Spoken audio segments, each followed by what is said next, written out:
Pas un signal radio, pas une seule empreinte de pas, seul le murmure du vent accompagnait cet abandon. Au milieu de la savane, sur une terre impitoyablement brûlée par le soleil, gisait un homme. Les mains liées dans le dos contre un arbre. Il ne pouvait ni bouger ni parler, il attendait. Il s'appelait Matteo. Il était garde forestier au parc national de Tabo del Este. Pendant 15 ans, il avait écouté le silence de ces terres, lu leurs empreintes, compris le regard des prédateurs. Mais ce jour-là, à l'endroit même qu'il connaissait le mieux, il était plus vulnérable que jamais. Et le plus étrange n'était pas la trahison, le plus étrange était que le premier arrivé n'était pas un humain, mais un lion. Matteo avait 42 ans. Il avait consacré toute sa vie à cette terre. Il avait patrouillé à travers les tempêtes, suivi les traces des aigles à l'aube. Il connaissait chaque arbre comme un vieil ami et comprenait chaque chant de la forêt comme une langue étrangère. Mais aucune connaissance ne pouvait apaiser l'inquiétude qu'il ressentait ce matin-là. Une voix courte et faible résonna à la radio. Mouvement suspect à la frontière. Matteo pensa immédiatement au braconnier. C'était une chose qu'il connaissait déjà, mais cette fois, c'était différent. Un nouveau malaise le brûlait. Selon le protocole, il était censé attendre et partir avec l'équipe. Mais des années d'expérience l'avaient amené à prononcer une phrase qu'il connaissait déjà par cœur. Je vais jeter un œil et je reviens. Si je vois quelque chose, je le signalerai immédiatement. Et il est parti. Tandis qu'il roulait sur les routes poussiéreuses, le vent agitait l'herbe comme des vagues. Le ciel était clair, mais il se sentait mal à l'aise. Au lever du soleil, la pression dans sa poitrine s'accentua. C'était comme si la savane elle-même l'avertissait, quelque chose approchait. Bientôt, il arriva à un campement abandonné. Il y avait un feu encore allumé, une gourde abandonnée, une cartouche plantée dans le sol et des empreintes de pas fraîches, si fraîches qu'elles n'avaient pas encore été effacées. Matteo se pencha, se concentra, commença à suivre les traces de pas et n'entendit pas les pas derrière lui. Deux hommes s'approchèrent de lui silencieusement comme des ombres et l'attaquèrent. Soudain, Matteo tenta de se défendre, mais il était seul. Une brève lutte s'engagea. Il reçut plusieurs coups, tomba au sol, un coup de pied à l'épaule lui coupa le souffle. Sa radio s'écrasa au sol, un craquement. Puis, le silence. Ils lui ont attaché les bras dans le dos, ont détruit la radio et l'ont traîné jusqu'à un arbre isolé. Ils l'ont attaché étroitement dans une clairière de la savane, loin de tout chemin humain, un endroit où personne ne pourrait facilement accéder. Et là, l'un d'eux prononça une seule phrase, froide, cruelle, préméditée. C'est le territoire des lions de Tsabo. Ou ne le saviez-vous pas? Ils ont alors sorti un couteau, lui ont attrapé le bras, lui ont coupé la peau un peu, mais c'était intentionnel. Le sang coulait et son odeur se mêlait à la terre. Le vent l'emportait. Matteo voulait crier, mais rien ne sortit. Son corps tremblait, mais il ne parvenait pas à briser ses liens. Lorsque les chasseurs ont disparu, Matteo était toujours là, ligoté, ensanglanté, silencieux. Mais ce silence ne durerait pas. Parce que soudain le vent a changé de direction et l'odeur a commencé à voyager. Les braconniers étaient partis depuis un moment. Au début, il n'y eut qu'un murmure, un léger murmure porté par le vent, comme si les herbes se racontaient un secret. Mais alors les branches sèches craquèrent, les feuilles se turent soudain et la terre trembla sous le poids d'un pas. Matteo plissa les yeux, scrutant les ombres. La première chose qu'il vit fut une silhouette, puis une paire d'yeux clairs, dorés et fixes. C'était un lion mâle, avec une crinière épaisse et sombre, la tête haute, la démarche lente mais ferme. Derrière lui apparaissaient deux lionnes gracieuses et puissantes, trois lions marchant silencieusement, comme s'ils suivaient le rythme d'une musique que seuls pouvaient entendre. Ils formèrent un cercle, s'approchant lentement de Matteo. Il retenait son souffle, sa poitrine se serrait, il ne pouvait ni crier, ni détourner le regard. Le temps semblait s'être arrêté, il n'entendait que le battement effréné de son cœur. Un battement sans rythme, un cœur sans refuge. Le lion mâle s'arrêta devant, leva son museau et renifla l'air comme s'il cherchait une réponse dans le vent. Il fit 2 pas de plus. Il n'était plus qu'à quelques mètres de Matteo. L'odeur du sang, de la sueur, de la peur et peut-être de la reddition flottait dans l'air. L'une des lionnes s'est déplacée d'un côté, l'autre est restée silencieusement derrière. Ce n'était pas une attaque, ce n'était pas une chasse, c'était une sorte d'exploration, comme s'ils essayaient de déchiffrer quelque chose qu'ils ne comprenaient pas, une énigme, un être qui ne leur convenait pas. Personne ne se regardait. Leurs yeux étaient rivés sur Matteo. Et puis le lion, le chef, fit un autre pas. Il n'y avait rien d'autre que de l'air entre son museau et la respiration tremblante de Matteo. Il ferma les yeux. Cela pourrait être mon dernier moment, pensa-t-il. Une griffe, un croc, un rugissement. Tout était possible, mais rien ne s'est produit. Il ne sentait qu'un souffle chaud et un nez touchant à peine la blessure sur son bras, reniflant comme si l'odeur lui était étrangère. Peut-être n'avais-je jamais senti du sang mêlé à autant de peur auparavant. Et puis le lion s'est allongé lentement, comme dans un rituel. Il plaça tout son corps devant Matteo, tendit son cou vers le sol et resta immobile. Puis, une à une, les lionnes se couchèrent également en silence. Ils formaient un cercle vivant, immobile, sans menace, attendant simplement. Ce n'était pas un piège, c'était une veillée, une décision prise sans parole, car ce n'est pas ce que la nature nous dicte. Cela devait être une scène de chasse. Mais Matteo était toujours en vie. Et non seulement cela, il semblait être protégé. Je ne pouvais pas penser. Une seule phrase lui traversa l'esprit, « Je peux survivre ». Et puis une autre encore plus claire. Mais ça ne dépend pas de moi, ça dépend d'eux. Les heures passèrent, le ciel se leva lentement et la savane, désormais sous le soleil de plomb, ne ressemblait plus à un champ doré, c'était un lieu de punition. La tête de Matteo palpitait de douleur. Son bras blessé brûlait et sa bouche était sèche comme de la terre craquelée. Mais ni la soif ni la douleur n'étaient ce qui le blessait le plus. C'était de l'incertitude. Qu'est-ce qui allait se passer? Les 3 lions étaient toujours là. Toujours. Mais vigilants, leurs yeux toujours fixés sur lui, comme s'ils ne le regardaient pas, mais attendaient, attendant qu'il se réveille. Alors l'une des lionnes se leva sans bruit, s'approcha de l'arbre et s'arrêta juste au niveau du bras attaché. Il baissa la tête et pendant un long moment ne fit rien, il renifla simplement la corde, les nœuds épais, cette matière qui ne lui appartenait pas, les traces humaines. Puis il a montré ses dents, mais ce n'était pas une menace, c'était un choix. Il a mordu la corde. Un coup court mais ferme, puis un autre. Matteo sentit quelque chose céder. La corde s'est relâchée comme un soupir, une opportunité. Mais son corps ne réagissait toujours pas, ni son esprit. La lionne recula, elle ne cassa pas la corde, elle la fragilisa seulement. Il a laissé un vide. Une option. Quand Matteo remarqua cela, il tendit tout son corps. Il a essayé de réveiller ses doigts endormis.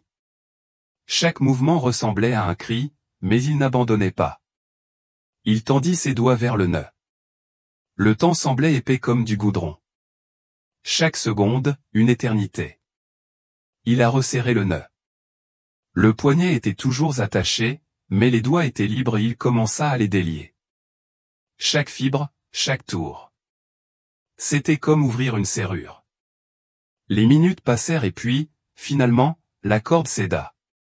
Son bras droit était libre, son gauche toujours attaché. Mais quelque chose avait changé. L'espoir était revenu. Les lions étaient toujours là, mais ils ne bougeaient pas, ils ne grognaient pas, ils n'attaquaient pas. C'était comme s'ils avaient attendu ce moment, ce petit acte, sa décision.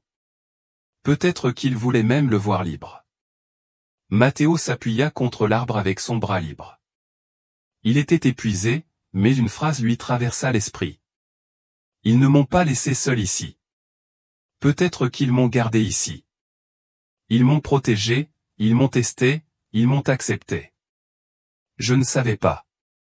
Mais il y avait quelque chose que j'avais compris. Ce silence n'était pas n'importe quel silence, c'était un silence qui connaissait sa place, qui avait un but. et Matteo continuait à dénouer non seulement les cordes de ses poignets, mais aussi les nœuds à l'intérieur de lui, car parfois la première corde qu'il faut lâcher est celle que l'on porte à l'intérieur. Le dernier nœud s'est défait, les cordes se sont relâchées, la tension s'est estompée, ne laissant que le vide. Et pour la première fois, Matteo était libre. Complètement gratuit, mais il n'a pas bougé. Il est resté où il était, à genoux. Il n'a pas couru, il ne s'est pas levé, il n'a même pas levé la tête parce qu'ils étaient toujours là, les trois lions, qui l'entouraient. Ce n'était plus une clôture qui le retenait, c'était le silence, un silence dense qui continuait à parler. Son cœur se mit à battre plus vite à nouveau, mais ce n'était pas de la peur, c'était autre chose, un manque de direction, comme si elle ne savait plus où aller. Matteo n'était plus un homme luttant pour survivre. Il était un témoin qui traversait quelque chose qu'il ne comprenait pas complètement. Atteignant le seuil du savoir ancien, écrit par la nature, interprété par les animaux, mais encore indéchiffré par les humains, il s'éleva lentement. Ses genoux tremblaient, mais il ne tomba pas. Se relever n'était pas une victoire, c'était un rituel. Il leva la tête, face à la terre, au soleil, à la douleur et au lion.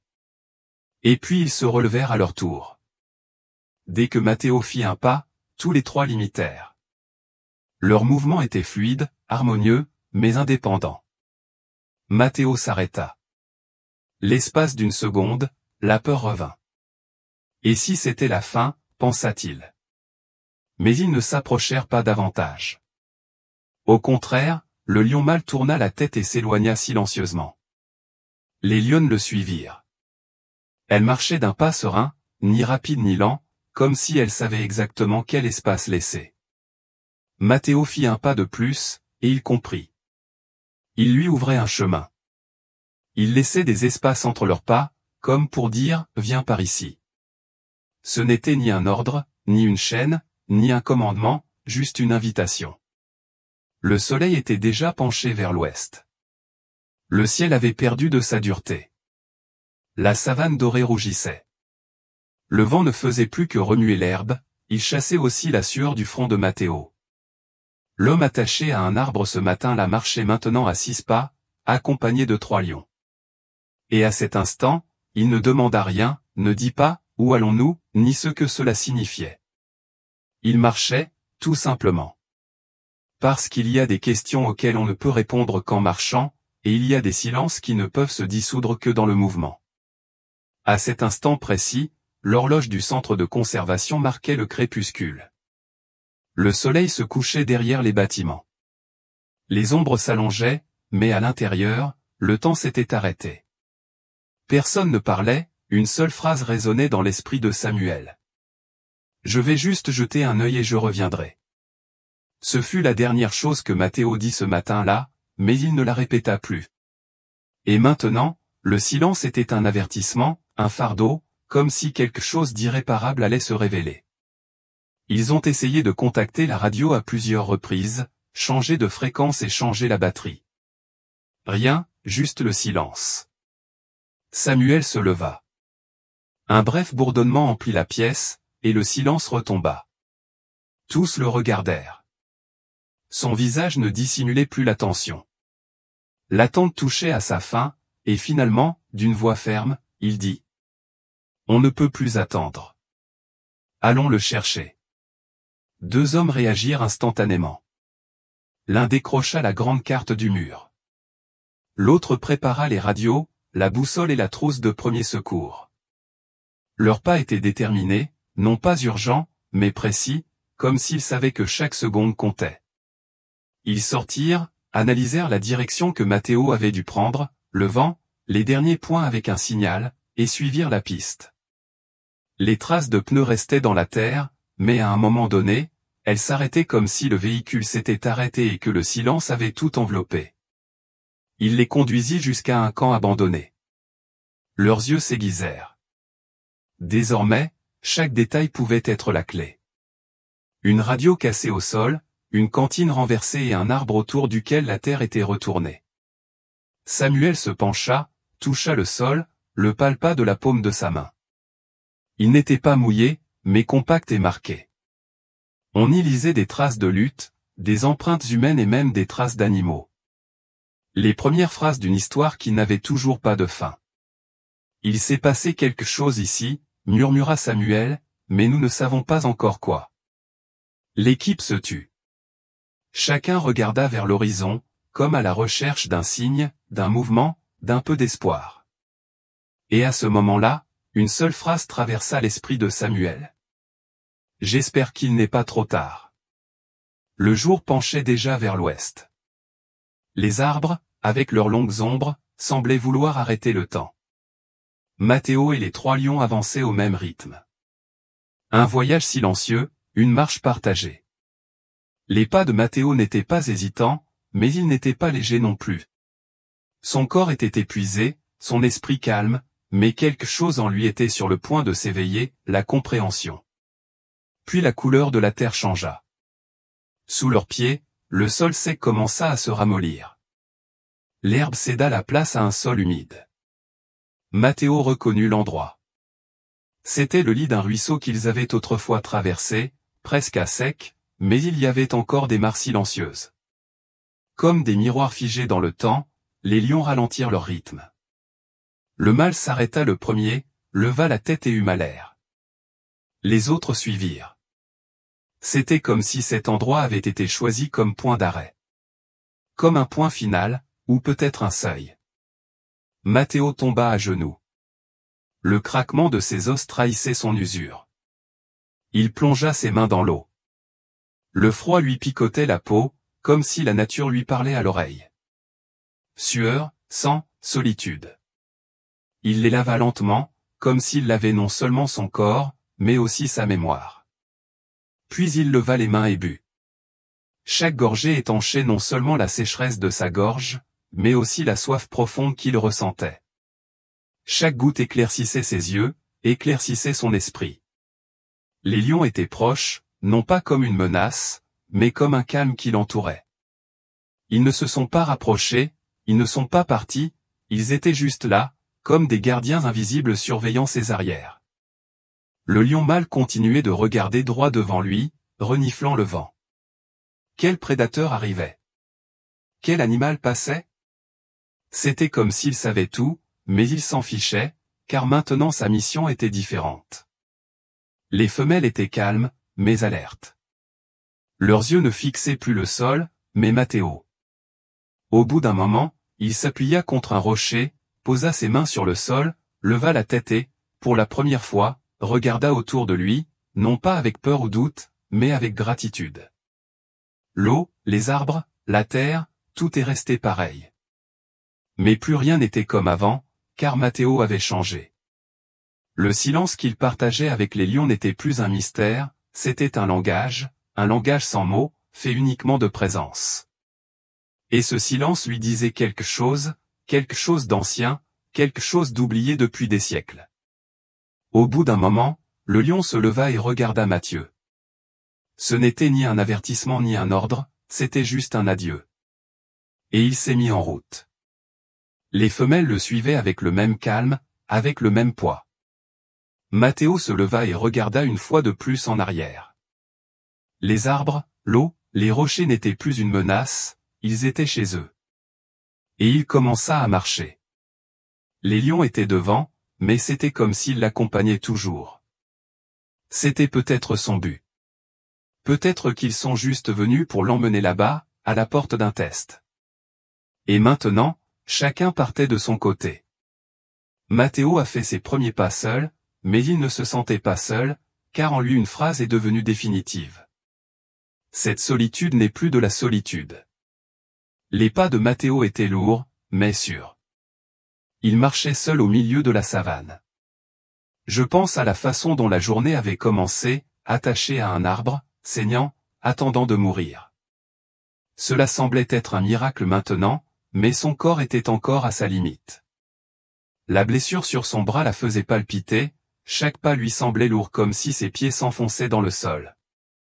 Le soleil n'était plus au-dessus de sa tête, mais son poids restait sur ses épaules. Et puis, un bruit lointain comme celui d'un moteur. D'abord un doute, puis l'espoir.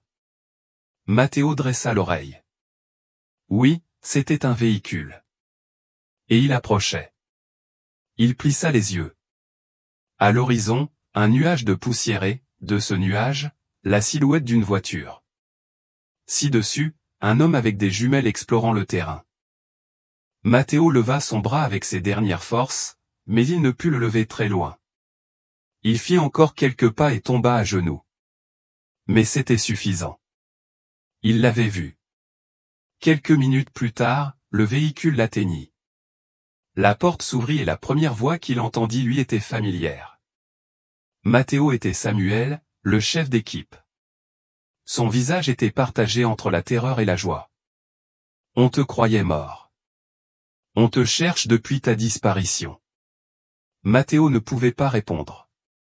La gorge est sèche, la voix est coincée à l'intérieur. Il leva simplement les yeux et murmura presque faiblement. Les lions m'ont retenu puis m'ont laissé partir. Il y eut un profond silence. Tout le monde dans l'équipe est resté immobile. Les armes ont été baissées car, à ce moment-là, les armes n'étaient plus nécessaires, seulement la compréhension. Bien sûr, voici le texte, corrigé et organisé en paragraphes pour une lecture plus facile. Ils ont porté Matteo jusqu'au véhicule, lui ont donné de l'eau et ont soigné sa blessure, mais la véritable guérison est venue lorsqu'il a commencé à parler. Des lions, une protection, une corde, un chemin et le silence. Samuel secoua la tête, ne sachant pas s'il devait rire ou pleurer. Tu ne peux le dire à personne, Matteo. Sinon, tout le monde voudra le dire, mais personne ne le croira. Matteo ferma les yeux et répondit par une seule phrase. Je le crois. Le moteur démarra. Le ciel commençait à s'assombrir, mais pour Matteo, la journée ne faisait que commencer. Sur le chemin, personne ne parlait, seul le vent accompagnait le retour et l'herbe de la savane, qui était la même, mais pour Matteo cela ne signifiait plus la même chose. L'homme qui avait été attaché à un arbre ce matin-là avait maintenant formé un nœud coulant, non pas avec du sang, mais avec du silence. À leur arrivée au camp, tout le monde était dehors. Certains applaudissaient, d'autres priaient, mais Matteo ne cherchait qu'un seul homme, un jeune garde forestier qui prendrait bientôt le commandement de l'Est. Elle s'approcha de lui et lui dit à voix basse à l'oreille. Quand nous protégeons cette terre, parfois elle nous protège aussi. Et il se tut, car certaines choses n'avaient plus besoin d'être expliquées, elles étaient ressenties. Cette nuit-là, Mathieu était assis seul sur la petite colline à l'extérieur du camp, seul, mais pas seul. Les étoiles scintillaient au-dessus de nos têtes et un rugissement unique se fit entendre depuis les profondeurs de la savane. Matteo ferma les yeux et inclina doucement la tête, comme si ce n'était pas un adieu, mais une salutation, comme si un lion lui disait « Je suis toujours là ». Et Matthieu, en silence, répondit « Je suis là aussi ». Le lendemain matin, alors que le soleil se levait à nouveau sur la savane, Matteo écrivit une seule phrase dans son journal. Certains animaux ne vous oublient jamais et certains moments ne finissent jamais. Ce jour-là, Matteo partit pour une nouvelle patrouille, une nouvelle mission, mais il n'était plus seul, car certains liens sont invisibles aux yeux, mais portés par le cœur. Et parfois un lion n'est pas seulement un prédateur, c'est un souvenir, un témoin, comme Matthieu. Et cette histoire a touché votre cœur.